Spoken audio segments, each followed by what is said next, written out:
G'day guys, welcome back to another video. Yeah, not a great start to the year. So I guess I'm not going any cube comps anytime soon. I might just have to do one-handed. I really wanted to do a video about a new cube I got, but I guess that'll have to wait. But I guess this is a perfect opportunity to talk about my goals for 2025. Because last year, if you don't remember, I made a video at the start of the year explaining that I wanted to go to every state in Australia and compete in a competition there. And well, like I said in my Perth video, I kind of did that. Right now I'm at Cotslow Beach, which is one of the nicest beaches in Perth. I technically did go to every state in Australia because Northern Territory and ACT aren't actually states, they're in the territories. So I made it to all the states. I went to every state that had a competition in 2024, and I did go to every state. The only one place I didn't go was the Northern Territory, Darwin, Alice Springs. If there was a competition there, I would have gone, but unfortunately there wasn't. So what does that make my goal this year? Well, if there's a Darwin competition, I'm gonna go to it. That's my plan. I might not be able to depending on timing and all that sort of stuff because I do have some other trips planned and I'll go over that in a second. But basically my first goal is to finish my 2024 challenge and compete in every single state and territory in Australia that has competition. Now, if we have a look at my annual summary of last year, there's a few pretty cool things. I went to a lot of competitions and I broke a lot of PBs. I went to 18 competitions, 145 rounds, over 15 events, and I did 652 attempts. I only completed 599, almost 600, but that's just because I got a lot of DNFs with blind and, well, I guess other events too. I really got 4 DNFs in 3x3.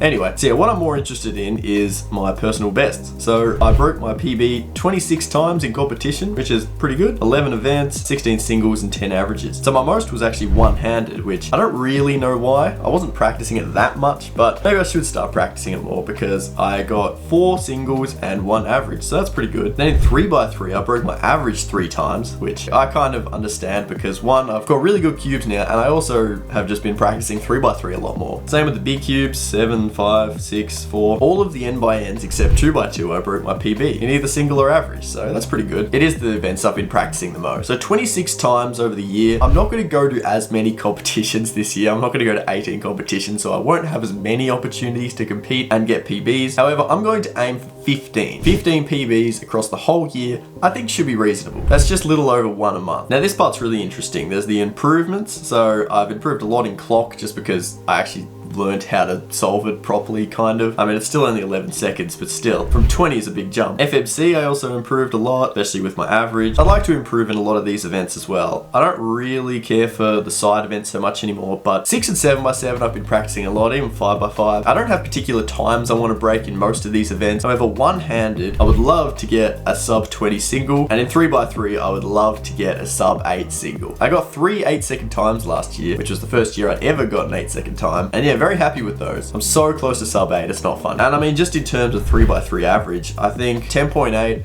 I average around that at home, which means that I can definitely beat that. So 10.8 is definitely beatable. I would like to get around 10.5 by the end of the year. We'll see what happens. And yeah, this one's pretty cool. I met 1,444 cubers over 36 countries. At 382, I competed with more than once. Jacob Joshi, shout out JJ Cuba. I competed with him 11 times over the 18 competitions I went to, which I think is probably all the ones I did in Melbourne, so that's pretty cool. And then a lot of people I shared competitions with 9 times. But yeah, and then 2 regions, Thailand and Australia. So that leads me on to my last goal, compete in at least 2 other countries. Now this one might not be as feasible. However, I am planning on going to Europe this year. Not just for competitions, not for like European nationals or something like that. I'm just planning on going, but I would love to have a competition in Europe and possibly even 2. I'm gonna sort of plan my trip around competitions when they pop up. But if you're an organizer or anything that wants to get in touch, I'm going around May, June, and if there's any competitions in sort of Central Eastern Europe, that would be amazing. So that's my plan. I think it's pretty doable. I'm not gonna try and go crazy this year because, I mean, I went crazy in 2024 with all my competitions in all of the states, and I think I need to dial it back a bit. But I'm still gonna be going to plenty of competitions and plenty of videos for this year. I mean, just as this heals up. But yeah, let me know what your goals are for 2025. I'd love to know in the comments. Anyway, thanks for watching, guys. It's gonna be a good year. I'll see you in the next one.